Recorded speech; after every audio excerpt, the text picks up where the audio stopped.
আজকে আমি শেয়ার করব তোমাদের সাথে ভাজা চা। এই চা যদি একবার বানিয়ে খাও, অন্য চায়ের কথা আর মুখও আনবে না। তো এই যে দেখো, চাটা বানাতে কি লাগবে আমাদের? প্রথমে লাগবে মশলা।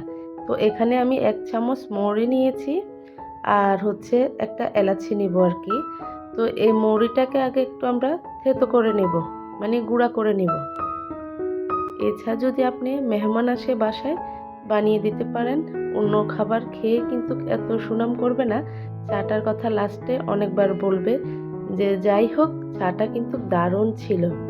তো এখানে আমি মৌরিটাকে ভালো করে থেতো করে নিচ্ছি, আর এই যে সাথে একটা এলাচ দিয়েছি।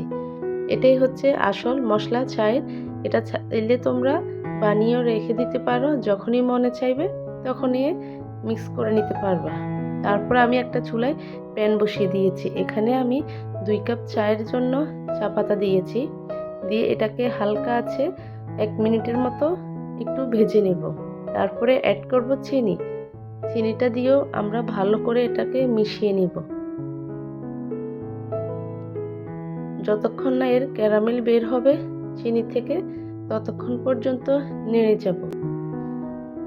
তারপরে আমি অন্য চুলায় কিন্তু কুসুম গরম পানির মধ্যে দুধের গুঁড়া মিক্স করে 2 কাপের জন্য দুধ বানিয়ে রেখেছি।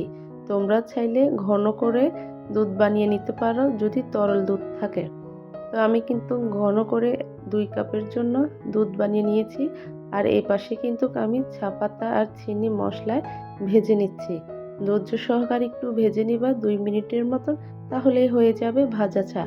তো এখন অ্যাড করে দিচ্ছি মশলাটা। সাথে আমি একটু আদা থেতো করে দিয়েছি আর কি, ওটা হয়তো স্কিপ হয়ে গিয়েছে। তো এই যে আদা আর হচ্ছে মৌরি, এলাচি, এগুলিকে থেতো করে এখন চা পাতা আর চিনির সাথে ভালো করে নেড়ে নিচ্ছি। এটা ভালো করে মিক্সার হয়ে গেলে হয়ে যাবে আমাদের ভাজা চা। তো সুন্দরভাবে এটা কিন্তু হয়ে গিয়েছে। আমি চুলাটা অফ করে দিয়েছি। অন্য পাশে দেখো, এই যে আমি ঘন করে রেখেছি দুধ, এটাকে একটু কুসুম গরম থাকা অবস্থায় মিক্স করে নেব ভাজা চা পাতা আর চিনি। তো এই চা যে এত মজা হবে কল্পনাও করতে পারবেন না।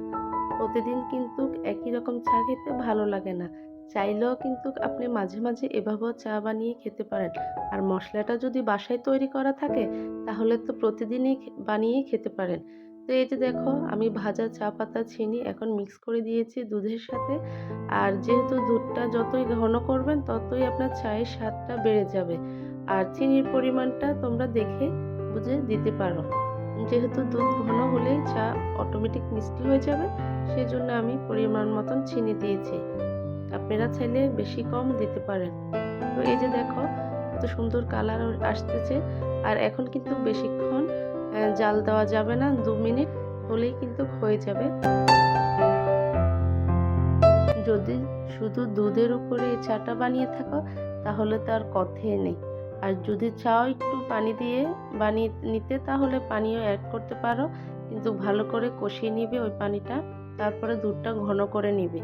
আর যদি বন্ধুরা আমার এই চাটা তোমাদের কাছে ভালো লেগে থাকে অবশ্যই তোমাদের বন্ধু বান্ধব আত্মীয় স্বজনের সাথে শেয়ার করতে ভুলবে না কিন্তু, কারণ এই চায়ের স্বাদ যে এত যা বলার মতো নয়।